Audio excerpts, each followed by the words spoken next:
Assalamualaikum dan salam sejahtera. Hari ini saya akan membentangkan tajuk pemilihan kaedah pengajaran tata bahasa berdasarkan tahap penguasaan murid. Kaedah yang saya pilih adalah kaedah induktif. Secara ringkasnya, kaedah induktif ialah kaedah di mana kita bagi contoh dahulu, kemudian murid sendiri yang buat rumusan tentang hukum tata bahasa. Maksudnya, guru tak terus bagi definisi, tapi murid berfikir dan cari pola sendiri. Kaedah ini selari dengan pendekatan berpusat murid seperti ditekankan oleh Kementerian Pendidikan lah.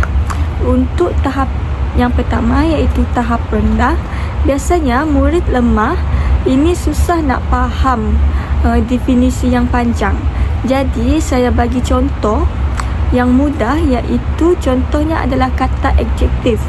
Kata adjektif yang saya boleh tunjukkan adalah seperti kucing itu comel, rumah itu besar, and apple itu merah. Dan lepas itu saya bertanya kepada murid tersebut, perkataan manakah menunjukkan sifat antara kucing itu comel, rumah itu besar atau apple itu merah? Mana satukah yang menunjukkan sifat? Okey, murid tersebut akan menjawab kucing itu comel. Atau bukan. Sifat itu adalah comel, besar dan merah. Itu adalah sifat. Dan barulah saya akan simpulkan ia sebagai kata adjektif.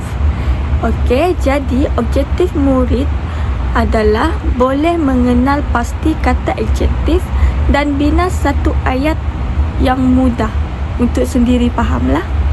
Jadi untuk tahap sederhana pula, saya boleh bagi contoh satu ayat aktif dan ayat pasif, iaitu sebagai contoh, Ali menendang bola, bola ditendang Ali. Itu adalah contoh ayat pasif dan ayat aktif lah. Jadi saya suruh murid berbincang dalam satu kumpulan apa beza ayat tersebut. Mereka akan nampak perubahan struktur dan penggunaan oleh. Seperti contoh, Ali menendang bola, bola ditendang oleh Ali. Okey.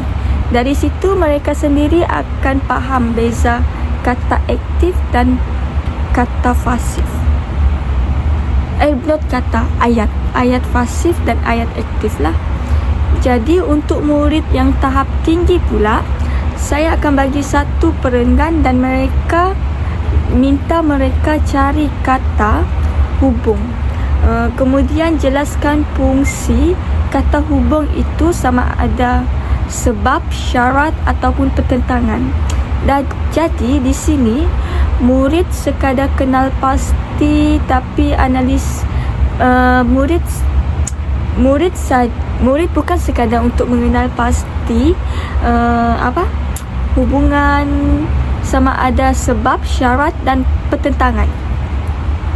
Jadi di sini murid boleh mengenal pasti dan boleh analisis dan aplikasi. Untuk terdapat kekuatan dan kelemahan untuk kaedah ini. Yang pertama adalah kekuatan.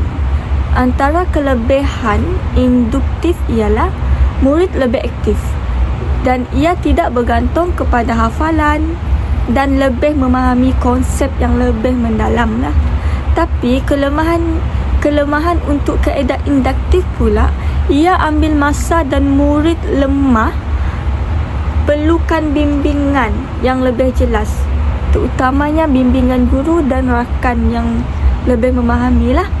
Jadi sebagai kesimpulannya, kaedah induktif ini sesuai untuk tahap murid, semua tahap murid, tahap rendah, tahap sederhana dan tahap tinggi. Dan cuma guru yang kena ubah sesuai ikut tahap penguasaan murid tersebutlah. Okey. Bila